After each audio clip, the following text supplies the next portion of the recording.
Hello everyone, welcome to my channel, RR Vlog, my life after I lost Ray, my only child. She's my everything, she's my angel, my only child, like I said. And anyway, today is Monday, but ang time ngayon is only 6:24, but look at outside, parang 9 o'clock in the evening na or 10 o'clock. Ganito dito pag winter eh. So anyway, bago pa mag-start, I would like to say thank you to all my subscriber, sa mga lahat ng nagla-likes and comments. Thank you so much. At saka sa mga nagre-reach out sa akin personally. So, kamusta na kayong lahat sa buong mundo? Kung sino man ang makakarinig nito, eto na naman ako para magbahagi sa inyo ng mga ini-experience namin dito sa Amerika. America is like this, malungkot.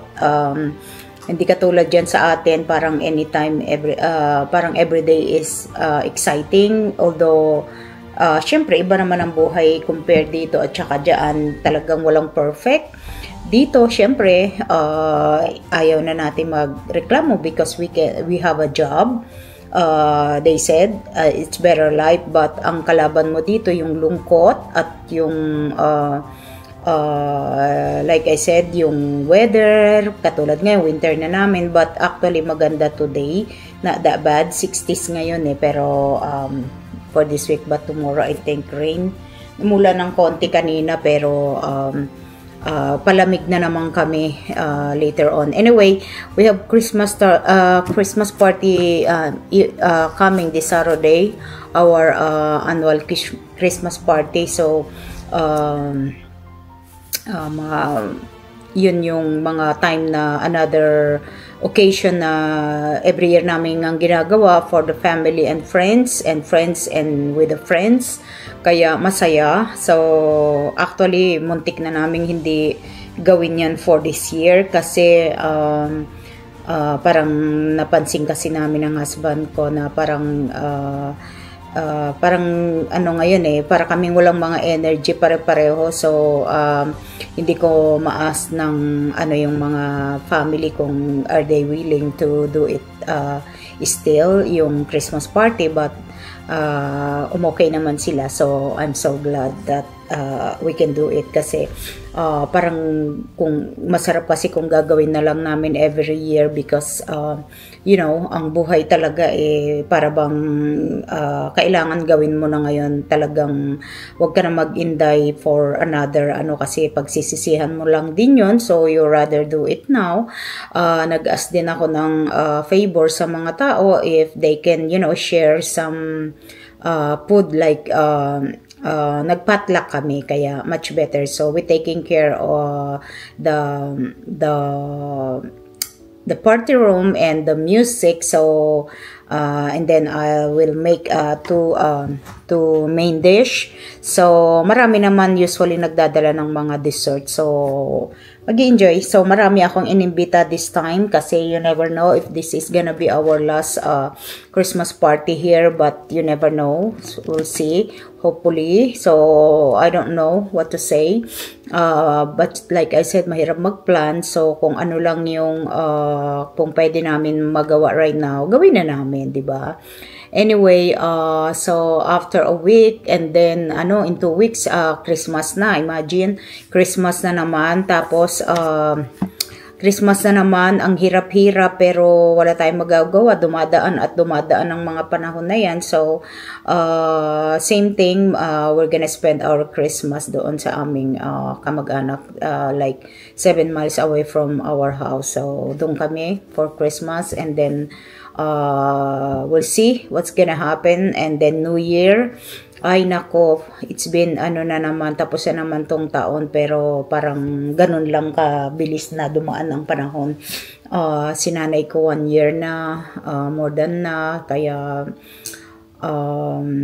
ganun lang pala ang buhay, dadaan lang lahat. So so you rather, you know, enjoy while you can, especially doon sa mga taong kompleto. wag nyo sayangin ang panahon nyo. Just enjoy.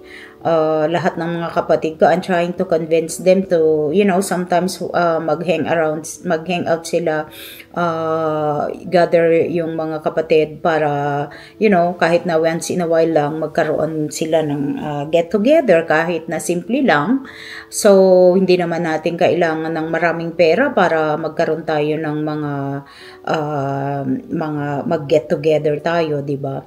So, like I said, siguro pag ako we decided to go home, I will continue the same thing na ginagawa namin dito.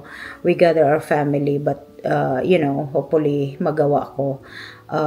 Anyway, I'm not, kasi I'm not worried naman kasi ang dami kong kamag-anak sa Pilipinas. So, we'll see what's gonna happen. So, hopefully mag-work out. But kung hindi, we cannot control that. Ganun talaga. Just do whatever we can. Yun lang ang magagawa natin. Kasi syempre, magkakaiba tayong tao. May mga taong they're not comfortable doing all those stuff. But for me, what I learned, I rather, hang out with friends and family once in a while. Like I said, di naman kailangan tayong mag-spend so much money just to hang out with anyone. Anyway, so natapos yung weekend, start na naman ang trabaho ngayon. I'm going to be very busy until the 23rd of this month. Kasi 24 off na ako until, usually that's our off until New Year. So hopefully, alam naman na ng mga kliyente ko yun. So hopefully, relax lang kami. That's how we treat ourselves. So hopefully, pagkatapos ng Pasko, I don't know what we're gonna do kasi depende yan sa weather. If we can travel somewhere, mag-drive around lang. We're not planning to, go somewhere, yung mag out of town. So probably mga state around here lang. So that's what we're gonna do. Till mag-summer uli, kasi ang winter hindi masyadong maraming mapuntahan, hindi katulad ng mga bata. Of course, ang mapupuntahan nila yung mga nagna-nightlife sila, pero dito hindi, sa edad namin hindi na masyadong maraming gumagawa nyo. Usually mga millennials na lang, plus nakikita ko rin mga millennials ngayon parang tamad-tamad na rin sila. So anyway, yun lang ang magawa ko ngayon. It's not that busy today, but kanina masakit kasi yung ulo ko dahil siguro sa hirap na hirap pa rin ako matulog. But anyway, we're surviving naman kahit pa paano. Ganun talaga ang buhay namin kaya wala kaming magagawa. Basta go with the flow na lang. So anyway, like I said, sinisingit ko yung pagbibideo kapag may chance ako. Nakapaglaba ako, nakapagluto ako today. So na-squeeze lahat ng mga kailangan kong gawin for today. And ito, mag-upload ngayon ako ng isang video during the Thanksgiving. So, at saka yung kung saan-saan lang kami nagpupunta rito. Actually, hindi ko na nga nabibideo that much yung mga pinupuntahan namin kasi sometimes wala na rin akong time. So, hindi ko rin napiprepare yung mga bagay na yun. Lagi kami nagmamadali. But anyway, like I said, mabibisi na ako kaya I'm trying kung ito may chance akong magbibideo ako. So anyway, nag-exercise ang asawa ko. Ako, after this, mag-walking ako dito, mag-up and down ako dito sa hagdan namin dahil ayoko naman lumabas, ang lamig. So, yun na lang ang magiging exercise ko. And then morning, nag-yoga ako. So, yun ang routine namin dito, diba? Exciting ng Amerika. Kala nyo, ang sarap-sarap ng buhay namin dito, diba? Pero yan, no. It's not. Kaya lang, kung mahirap ka sa Pilipinas, di magtiyaga tayo dito. Ang the best lang, ma-advise ko sa mga bago nagpupunta rito, sana yung mga bata pa, kung plano nyong lumabas ng Pilipinas, mga bata-bata pa kayo. Kasi pagka inabot na kayo ng middle age, para bang lahat kinatatamaran nyo na because pagod na kayo, plus masasakit na yung buong katawan nyo. Kaya, pero you have to be smart. Nakakalungkot yung mga taong, especially mga OFW na lumabas sila na they know na wala naman silang mga benefits. So, hopefully nakapag-ipon sila. Kasi kung hindi, babalik ka sa atin at hindi ka nakapagpundar, di back to, back to scratch ka uli. Kaya, nakakalungkot yung mga taong hindi sila nag-prepare. Hindi ko naman sinabing magpakamatay tayo, mag-ipon ng ipon para but at least you prepare for your yung pagtanda mo. Kasi kung hindi, babalik ka uli sa dating gawi. Kaya kami, yun talaga ang ginawa namin, naka-plan kami, although like I said, hindi naman nangyari eksakto yung gusto namin mangyari, but still nakapag-prepare kami sa pagtanda namin. Pero syempre, pag matanda ka na, kahit na ano pang sabihin mo, ang hirap na maging happy, but hindi ibig sabihin i-stop ka na lang. So eto, kaya pinapractice ko ito. I'm planning ng i-boost ko itong mga mga video ko para habang may trabaho ako, may pang-spend ako ng kung ibubus ko itong mga binibideo ko para ma-recognize lang ako sa ibang places. Kasi I know syempre business is a business. Syempre si algorithm pa rin ang may control ng lahat. So I know na kailangan din natin mag-invest in order na makilala tayo. Kaya ito, inaaral ko pa, but I think I'm gonna do it this year. Habang may, like I said, may trabaho pa ako, and then after that siguro naman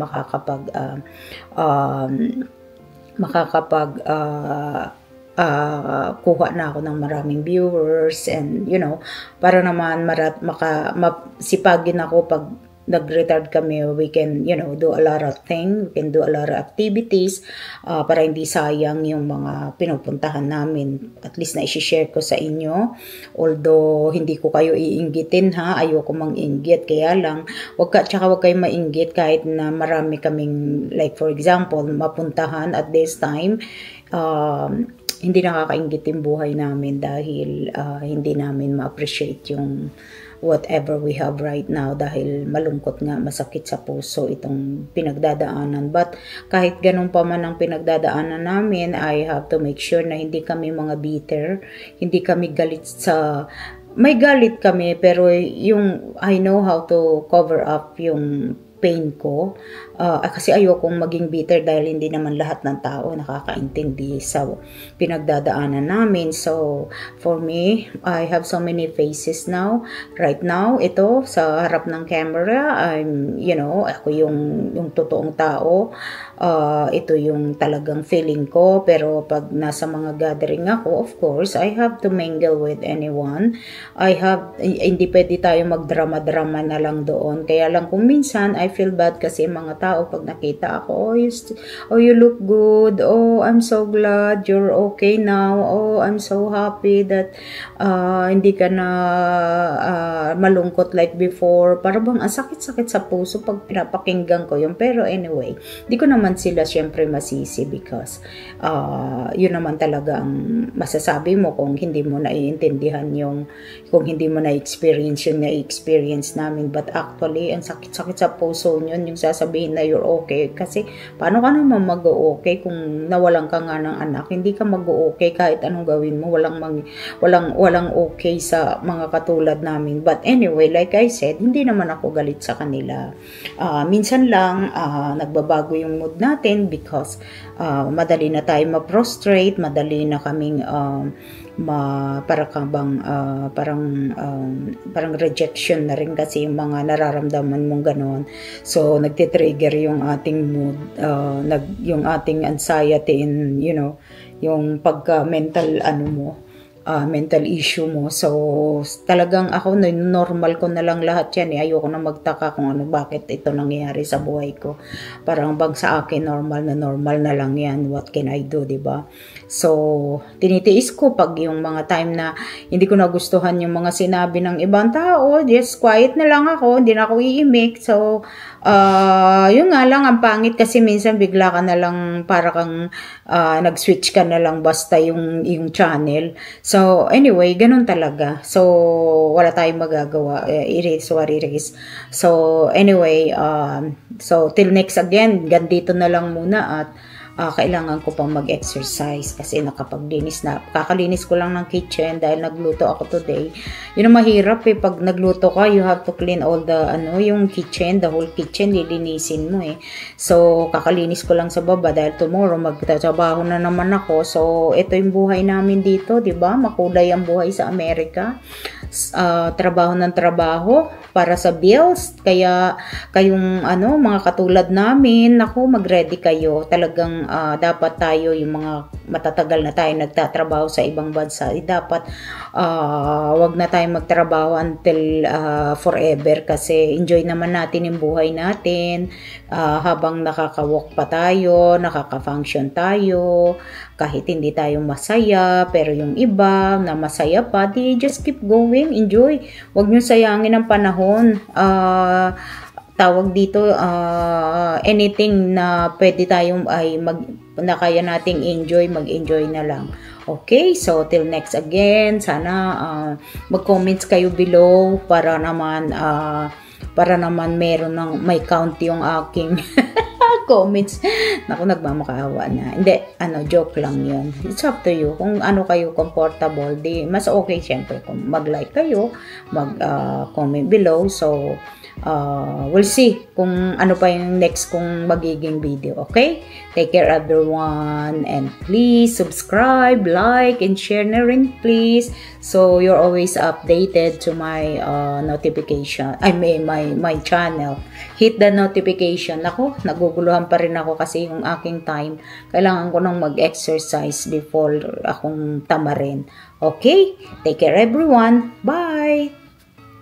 God bless us all.